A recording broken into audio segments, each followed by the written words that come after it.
Masaganang buhay. Nandito po sa Queenscliff Harbour. Dito po yan sa Melbourne, Australia. Kumbaga sa ito yung kanilang pantalan, no? Yung mga yate nila, ang mga negosyante dito, dito nakaparada yung kanilang mga magagandang yate. Iso-short po, tour ko po kayo, samahan po ninyo ako.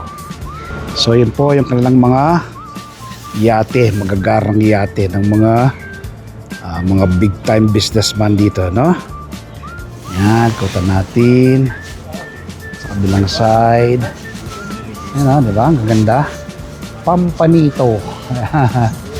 Doon may Moya. Yun, Moya. Yun, Moya. Alright. Ang ganda po yan. Yung kanilang mga yate. Ito parang sa pinaka Coast Guard siguro nila dito. Napakalinis po. Wala kang makita kahit isang plastic na nakatapon, no? Napakagandang bansa ng Australia kasi malinis, organisado, disiplinado yung mga tao. Kami ngayon may pupuntahan kaming farm so nag-stopover muna kami rito. Sabi ko picture muna kami.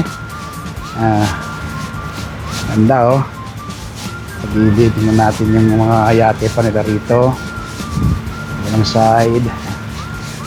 At so ito ay www.fishing.com. Ayan, ayan. Alright. Ibon, ibon. Dive siya, Ayan, Ito, ganda ng ibon. Nakatabird, Yan. Leopard na siya. Leopard na siya, Yan, ganda ng ibon. Nahanap niya yung kasama niya. Ito yung kapatner. Partner na, saan? Yung partner niya, Ayan. Ayan, Alright. Sa ibon. Ayan ang partner niya. Yan. Ayan, nagkakatikan ngayon dito. Sparring Jess, Yan. Naano lang namin na habang patungo kami sa isang farm, no? Maring Imelda may kausap lang. Mamaya, yan. Patungo sana kami sa isang farm. Nadaanan namin tong lugar. So, nag-stopover muna kami. At siyempre, kami rito. Siyempre, naisipan muna naming magkape. Kakaibang lasa ng mga kape nila rito. Masarap, Lalo na yung kanilang cappuccino. Napakasarap ng cappuccino. Ayan. Mami, anong in-order mo? Chocolate. Masarap na chocolate. Si Baron Jess, grabe ang tatag sa driving from Sydney to Melbourne. Kasama na stopover, Nasa 11 hours. Grabe. Ako, driver ako, pero left-hand drive. Dito kasi right-hand drive. Hindi namin sa Marilliebo. Siyempre, may speed limit dito.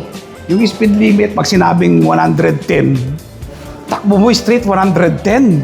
Kasi lahat na, kapag bumagal ka doon, bubusinain ka. Pare, diba? Bawal din dito yung mabagal. Bawal din dito mabagal. Bawal din sobrang bilis naman. O pag sinabing 110, bawal 100. So isipin mo, 11 hours from Sydney to Melbourne, yan. Wala pang traffic yun. Walang traffic. Yun, isa sa napansin namin dito, walang traffic. Malinis, disiplinado, lahat ng driver sumusunod. Walang exempted dito. Kahit official ka ng gobyerno rito at nahuli ka, pare, multa ka. Multa. Si Parin Jess, na dito may 20 years, may na pare, no? May 20 years.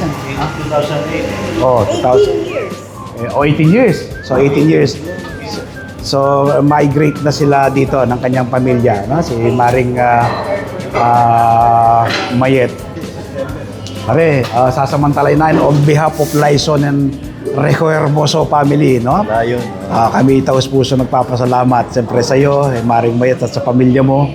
Na-experience namin nakita namin itong beauty of nature na isa sa nilikha ng ating Panginoon, itong bansang ito na napakaganda. Kaya kami taos puso nagpapasalamat, pare. So, 3 days pa lang.